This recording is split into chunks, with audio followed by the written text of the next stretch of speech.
नमस्कार, आप सभी का एक बार फिर से स्वागत है हमारे चैनल आशा भक्ति गीतमाला। आप सभी को जीवित पुत्रिका व्रत की हार्दिक शुभकामनाएं। आइए सुनते हैं जीवित पुत्रिका व्रत की कथा। गंधर्वों के राजकुमार का नाम जीमूतवाहन था। वो परोपकार किया करते थे। जीमूतवाहन के पिता ने उनको राजपाट सौंप दिया, लेकिन उनका मन राजपाट में नहीं लगता था। यही वजह थी कि वो राज्य का भार अपने भाइयों को देकर वन में पिता की सेवा करने चले गए। वन में जीमूतवाहन को मल्लवती राजकन्या मिली। दोनों को एक दूसरे से प्रेम हो गया। एक दिन जब वन में भ्रमण करते हुए जीमूतवाहन काफी आगे चले गए, तब उन्हें एक वृद्धा विलाप करते हुए दिखी। उन्होंने पूछा कि आप क्यों रो रही हैं?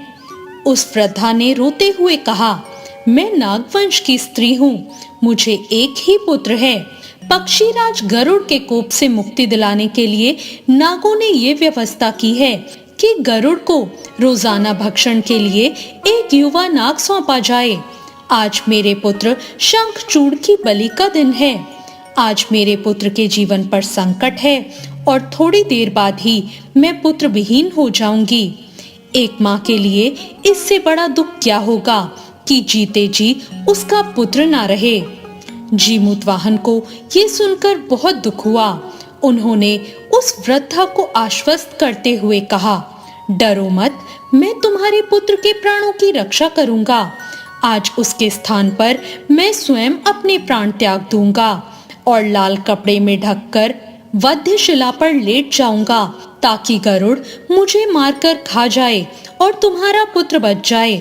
इतना कहकर जीमूतवाहन ने शंखचूड़ के हाथ से लाल कपड़ा ले लिया और वे उसे लपेटकर गरुड़ को बलि देने के लिए चुनी गई वध्यशिला पर लेट गए।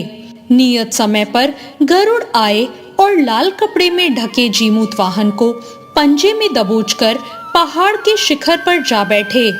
गरुड़ ने अपनी कठोर चोंच से जीमूतवाहन पर प्रहार किया। जीमूतवाहन के शरीर से मांस का बड़ा हिस्सा भी नोच लिया, जिसकी पीड़ा से जीमूतवाहन की आंखों से आंसू बहने लगे और वो दर्द से कराहने लगे। अपने पंजे में जकड़े प्राणी की आंख से निकले आंसू और मुंह की कराह सुनकर गरुड़ बड़े आश्चर्य में पड़ गए, क्योंकि ऐसा पहले कभी नहीं हुआ था। उन्होंने जीमूतवाहन से उनका परिचय पूछा। जीमूतवाहन ने सारा किस्सा कह सुनाया कि कैसे एक स्त्री के पुत्र की रक्षा के लिए वो अपने प्राण देने आए हैं। उन्होंने कहा, आप मुझे खाकर अपनी भूख शांत करें। गरुड़ उनकी बहादुरी और दूसरों की प्राण रक्षा के लिए स्वयं का बलिदान देने की हिम्मत से बहुत प्रभावित हुए। उन्हें स्वयं पर पछतावा होने लगा। वो सोचने लगे कि कैसे ये मनुष्य दूसरों के पुत्र की रक्षा के लिए खुद की बलि दे रहा है, और एक मैं हूँ जो देवों के संरक्षण में हूँ, लेकिन दूसरों की संतान को खा रहा हूँ। उन्होंने जीमूतवाहन को मुक्त कर दिया। गरुड़ ने कहा, हे मनुष्य, मैं तुम्हारी भावना और त्याग से बहुत प्रसन्न हूँ। मैंने तुम्हारे शरीर पर जो घाव किए हैं, मैं उसे ठीक कर देता हूँ। तुम अपनी प्रसन्नता के लिए मुझसे कोई भी वरदान मांग सकते हो। राजा जीमूतवाहन ने कहा, हे पक्षीराज, आप तो स्वयं सर्वसमर्थ हैं। अगर आप प्रसन्न और वरदान देना चाहते हैं, तो आप सर्पों को अपना आहार बनाना छोड़ दें। आपने अब तक जितने प्राण लिए हैं, उन्हें जीवन दान दें। गरुड़ ने सबको जीवन दान दिया और नागों की बलि न लेने का वरदान भी दिया। इस प्रकार जीमूतवाहन के साहस से नाग जाति की रक्षा हुई। गरुड़ ने कहा कि तुम्हारी जैसी इच्छा वैसा ही होगा। हे राजा, जो स्त्री तुम्हारे इस बलिदान की कथा सुनेगी और विधि पूर्वक व्रत का पालन करेगी, उसकी संतान मृत्यु के मुख से भी निकल आएगी।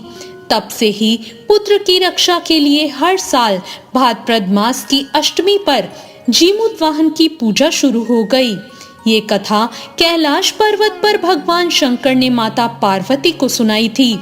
जीवित पुत्रिका के दिन भगवान श्री गणेश, माता पार्वती और शिव जी की पूजा एवं ध्यान के बाद ये कथा सुनाई जाती है। तो ये थी आज की कथा। आपको ये कथा कैसी लगी कमेंट करके जरूर बताएं। अगर ये कथा अच्छी लगी हो तो वीडियो को लाइक जरूर करें और अब तक आपने मेरे चैनल को सब्सक्राइब नहीं किया हो तो सब्सक्राइब करना ना भूलें। धन्यवाद।